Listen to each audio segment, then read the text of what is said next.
ओम श्री गणेशाय नमः। आज हम सुनेंगे संकट चतुर्थी की व्रत कथा। माघ मास की कृष्ण पक्ष की चतुर्थी को गणेश चतुर्थी कहा जाता है। संकट चतुर्थी को तिल संकटा चतुर्थी भी कहा जाता है। इस दिन तिल चतुर्थी का व्रत किया जाता है।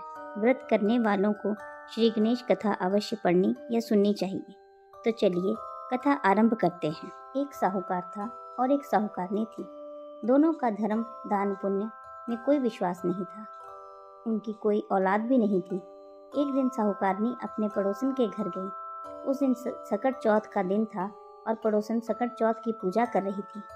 साहूकारनी ने पड़ोसन से पूछा, ये तुम क्या कर रही हो? तब पड़ोसन ने कहा, आज सकट चौथ का व्रत है, इसलिए मैं पूजा कर रही हूँ। साहूकारनी ने पड़ोसन से पूछा, इस व्रत को करने से क्या फल प्राप्त होता है? पड़ोसन ने कहा, इसे करने से धन्य धान्य सुहाग और पुत्र सब कुछ मिलता है। इसके बाद साहूकारनी बोली, अगर मेरा बच्चा हो गया तो मैं 1.25 सेर तिलकुट करूंगी और चौथ का व्रत रखूंगी। इसके बाद भगवान गणेश ने साहूकारनी की प्रार्थना कबूल कर ली और वो गर्भवती हो गई। गर्भवती होने के बाद साहूकारनी ने कहा, अगर मेरा लड़का हो जाए तो मैं 2.5 सेर तिलकुट करूंगी। कुछ दिन बाद उसके लड़का हो गया। इसके बाद साहूकारनी बोली, भगवान मेरे बेटे का विवाह हो जाए तो 5.25 सेर का तिलकुट करूंगी। भगवान गणेश ने उसकी यह फरियाद भी सुन ली और लड़के का विवाह तय हो गया। सब कुछ होने के बाद भी साहूकारनी ने तिलकुटा नहीं किया। इसके कारण भगवान सकट देवता क्रोधित हो गए। उन्होंने यह जब साहूकारनी का बेटा फेरे ला रहा था तो उन्होंने उसे फेरों के बीच से उठाकर पीपल के पेड़ पर बैठा दिया। इसके बाद सब लोग वर को ढूंढने लगे। जब वर नहीं मिला तो लोग निराश होकर अपने अपने घर लौट गए।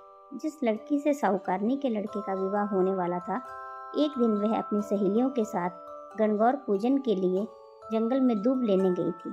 तभी उसे पीपल के पेड़ से एक आवाज़ आई, ओ मेरी अर्ध ब्याही। ये सुनकर लड़की घबरा गई और उसने घर पहुंचकर अपनी माँ से सारी बात बताई। तब लड़की की माँ पीपल के पेड़ के पास गई और जाकर देखा तो पता चला कि पेड़ पर बैठा शख्स तो उसका जमाई है। लड़की की माँ ने जमाई से कहा कि यहाँ क्यों बैठे हो? मेरी बेटी तो अर्धब्याही कर दी, अब क्या चाहते हो? इस पर साहूकारनी का बेटा बोला कि मेरी माँ ने चौथ का तिलकुट बोला था लेकिन अभी तक नहीं किया, जिससे देवता नाराज हैं और उन्होंने मुझे यहाँ पर बैठा दिया है। यह बात सुनकर लड़की की माँ साहूकारनी के घर गई और उससे पूछा कि तुमने सकट चौथ के लिए कुछ बोला था? साहूकारनी बोली, हाँ मैंने तिलकुट बोला था। उसके बाद साहूकारनी ने फिर कहा, हे सकट चौथ महाराज, अगर मेरा बेटा घर वापस आ जाए तो मैं 2.5 मन का तिलकुट करूंगी। इस पर गणपति ने फिर से उसे एक मौका दिया और उसके बेटे को वापस भेज दिया। इसके बाद साहूकारनी के बेटे का धूमधाम से विवाह हुआ। साहूकारनी के बेटे और बहू घर आए।